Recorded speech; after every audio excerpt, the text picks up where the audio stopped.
It was not easy to find out what exactly if there was a fracture or not. And our doctor, he was saying it could be a fracture that we can only see in a week or something like this. But the main thing is, in the beginning, he said, yeah, I could keep going on it as long as I could handle the pain. But from what they saw on my position on the TT yesterday, they were not impressed. The DSs, they haven't seen something that ugly before, as they told me yesterday evening. So I think management, the DSs and the doctors, they all had a nice little chat with me to tell me that more important things is coming up than just trying to fight through the next few days for maybe doing a sprint or two. Then Olympics is more important. So it's hard to change the mindset in the middle of the tour, especially because I worked really hard to be in the best version of myself here. But yeah, now the race is over, and now I will focus on Olympics. Yeah, that's why we stop here. You know, it's for sure not completely broken. Then we would be sure straight away. I also have some muscle pain back there that's definitely damaged. This we can see it's swollen. It's completely blue and so on. So that's why we stop. I can take at least, I would say, a week off, and then I can ride alone. You know, I could also ride on the road bike 2 days ago. But when I'm alone on the bike, normally nothing would happen. So then I can start ride slowly again. And then it's still time enough to be in top shape for Olympics, for sure. What memories do you take away from the tour then? Hitting the barrier is not the nicest thing. It could have been worse, all in all. For sure, you know, I could have destroyed my shoulder completely, like full broken collarbone, whatever, you know. I was still able to ride the bike for a few days, and now we can actually recover and make damage control for a week, and then we are ready for Olympics. So all in all, it could have been a lot worse. Thanks, Mads. Good to see you. Thanks. Still 2 weeks to go, eh? It's not finished yet. Yeah, I feel sorry for him. He's a super nice guy. I'm close friend with him. I know him really well. He's a super nice guy. He's a fighter. But yeah, it's not nice to see your competitor out of the race. But yeah, I think this is what he can do. But for me personally, yeah, 62 is not that much. If I win one sprint stage, it's already bam. Only it can be 10 point difference. So yeah, still a lot of work to do, and I'm just trusting in my team, myself. Try to do my best and to enjoy also on the green jersey. And yeah, we have a good team. I have good legs, so there is no pressure anyway. But still, long way to go to Nice. Absolutely, now it's the green jersey is a big favor, you know. For me personally, I prefer to arrive on Nice with the green, even if I don't win stage anymore now. I prefer for sure to go on Nice. So yeah, that's also what I'm fighting for now, to get the green jersey to Nice. But the focus has to be first on stage wins, because with the wins come points. Yeah, it always depends of the situation or the circumstances. You know, we already hit our target. We win stage, so that's the main goal for the team, also for me. So now it's the other hand. It looks quite good on the green jersey, so I will try to. But anyway, it's on the way. If I win stage, I will lead more on the green, even if I'm second. So, but for me personally, I will try to give more for the green. Just make sure you sprint straight. And what about today? I mean, it's a nasty day, hard day, but suits a strong sprinter like yourself. Yeah, I think it's gonna be today with 2,500 elevation. I think it's gonna be really hard.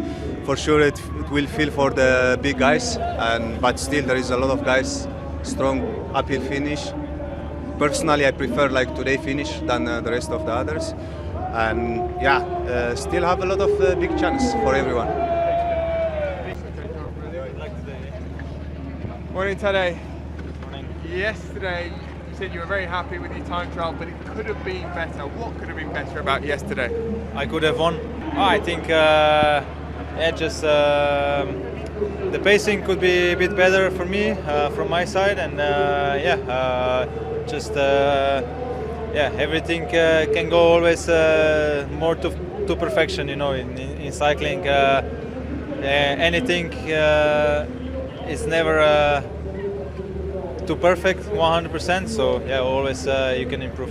Yeah, I mean we approached things quite good the other day, but yeah, it was one unlucky moment for the guys, and yeah, the main thing, I was in the front, so it was not too bad, and also it was not expected to split too much, and today I think yeah, it's a bit more tricky stage, but yeah, we can see what will happen. When you hear the rain coming down, when you wake up, does it just add an extra element of stress? And how stressful are these transition days until we get to another high mountain on Saturday? Yeah, it's yeah, just a little bit more stressful, and yeah, you just want that it's over today, and yeah, I cannot wait to come to Pyrenees. Morning, Nilsson. How are you doing? Good. How are you? I'm doing well. I don't have to ride in this stuff today. It's at one of those tough stages. They say it could be a sprint, but I'm not so sure, especially with this weather. Yeah, maybe a sprint from the breakaway. What do you think? I think it'll be a race one from the breakaway today.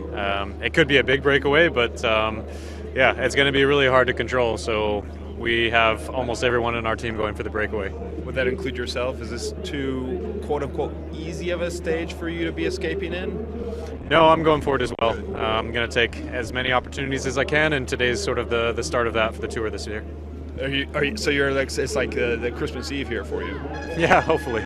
Were you able to take it easy in yesterday's TT? Use it as sort of a rest day?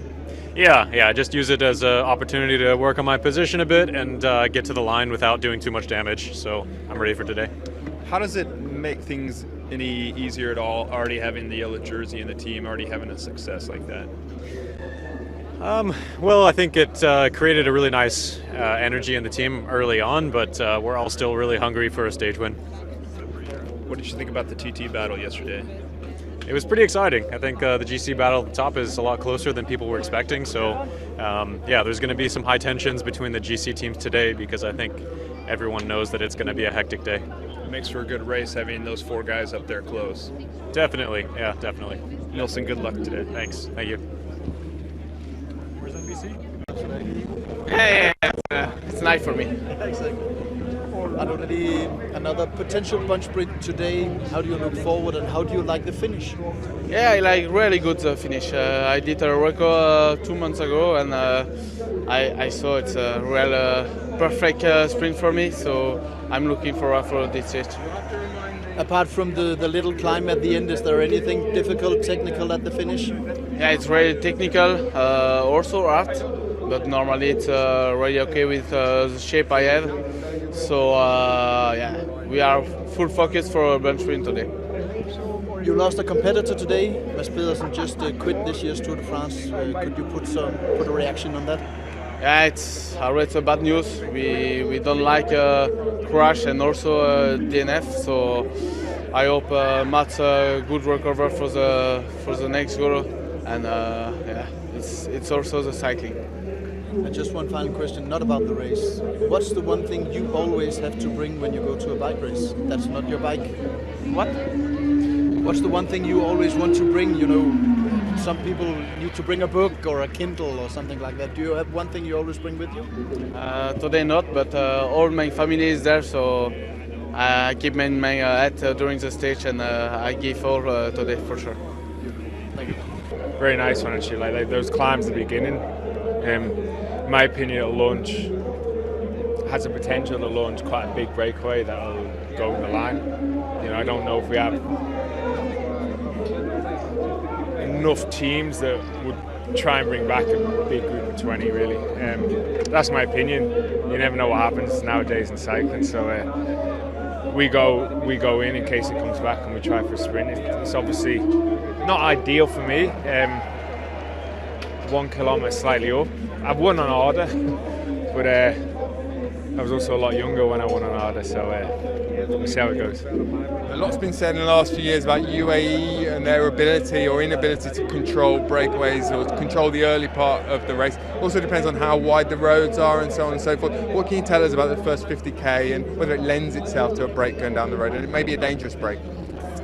I think it's more those 3 climbs back to back to back after 20k, 12k in the first 20k. they're the ones that should provide launch pads. You know, if we rolled along those, they wouldn't be too much of a problem for a peloton. But when everyone's fresh, especially you see yesterday, actually look at the results of the town trial yesterday, and it's very rare that you see a lot of people take a kind of, they know they're not in for a shout, so they kind of take it, I say easier, it's not mean they go easy, but normally now in a town trial everyone tests themselves, and there's a lot of riders who you can clearly see didn't test themselves yesterday. So that shows motivation for today and tomorrow. Maybe people have an eye on tomorrow with the gravel and that anyway.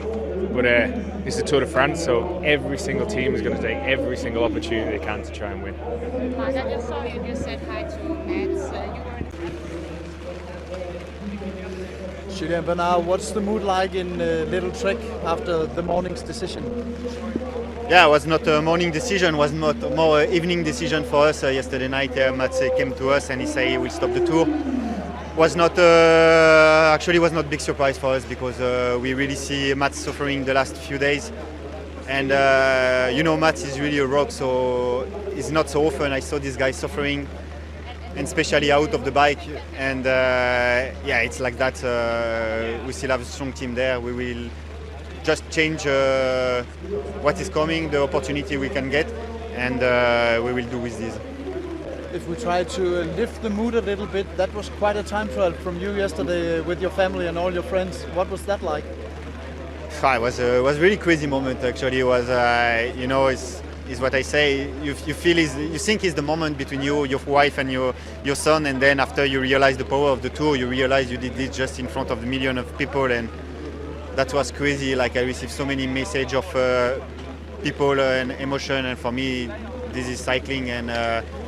Yeah, this is what I want to show, and all the rest is okay for me. The UCI decided to give you a fine for it. A lot of your colleagues are shaking their head and saying it's against the nature of cycling. What do you think of the fine yourself? I don't think a lot. I mean, you know, they have to sanctionate me, and they did, so it's okay. I accept and I pay the fine. Receive 1,000 messages of people who want to pay this fine for me. It was quite crazy. Also, my teammate, straight away they want to share this fine with me, and that was I think the power of cycling. And we show this is cycling, and not it's not commissaire who decide who is cycling. We decide. I like the images. The kiss was worth 200 francs. Yeah, it's okay. Even if it was cost 1,000 or 2,000, I will pay. It's okay. Well said. Thank you. She deserves this kiss. Where's Hugo? This is one of those hard days of racing, made even harder with the weather today. Is there anything you're looking forward to? Yeah, for sure. There might be opportunity to take today. We have to be aware at the start how the situation turned down. Of course, there's probably half the team on a sprint and other half who want to go in the break. So. The roads are quite technical. There's some wind apparently, and weather is like this. So yeah, we have to be ready from the start. We see if there's opportunity to take, but from my opinion, I think there would be a hard start. Yeah, given all those factors, I think it's going to be a great day for an escape. Is that kind of what you're getting from your rival teams as well? Everybody's amped up for an escape. I think there's good opportunity. Then we have to see. There's still a lot of teams with sprinter who want to maybe control with weather like this. You need people to start attacking and make some movement in the bunch. So if it's only a few teams, it's not going to work. So we have to see how the other team they think. But yeah, there's an opportunity, I think. Everybody in your team is trying for it today, and the other teams will be trying for it as well. What is the secret, Hugo, to get to an escape? It's not easy. It's a bit of a gamble. You have to feel when it's the right moment. You will need the right combination of rider and teams, because there will be always team trying to shut down the breakaway. So, what do you look for then? It's hard to explain, but it's more the movement of the bounce. And at one point, you feel that people they're getting tired. You kind of see who's on the attack and who's want to control, and you have to make a guess on where's the good moment to go. Well, don't give away too many secrets. I like that. Keep your cards close to your chest. What did you make of the GC battle yesterday? It was really interesting. Nice to see that the guys are pretty close. It's really interesting for the next phase of the race, and those guys are really strong. Thanks, Hugo. Well, Jonas, how's this Tour de France been for you? Because you've been on the television every day. You've really been giving the team a lot of publicity. Yes, Tour de France has been a dream for me so long. The first stage I was coming home with a mountain jersey, and the day after I staged second place in a stage and with green and a mountain jersey, and I keep a jersey since then, and I can't believe it myself. It's so cool. And every day, how do you motivate yourself to go out there and do it again, do it again? Yes, it's always cool to come to the podium in Tour de France. It's so big, and I just love to be here in France with good support and a lot of good supporters, and it's just a dream for me. Jonas, I know TV2 Norway the other day, they published a story with you where you showed a lot of yourself, shall we say, and it generated a lot of attention in Norway. How did you feel about the attention that it generated? Yes, I think it's before I was very skinny, 60 kilo, and I think it's important to show that it's also can be a good rider and or a good athlete when you are a little bit heavier. And again, 20 kilo, I think it's very good role model for others to also think it's possible to be heavy and are riding good or be a good athlete. So. When you put on those 20 kilos, you also grew 6 centimeters in your mid-20s. Is that true? Are you sure the tape measure wasn't just wrong, wasn't just faulty? Yes, it's my passport. I'm 177 for 5-6 years ago, and now I'm 183. So it's crazy to just eat more and you get higher, and your body are growing, and I can't believe it myself. We've tried that, eating more, but we don't grow any taller. No, I was too skinny for too many years, and I think that was the reason when my body racked on good nutrition.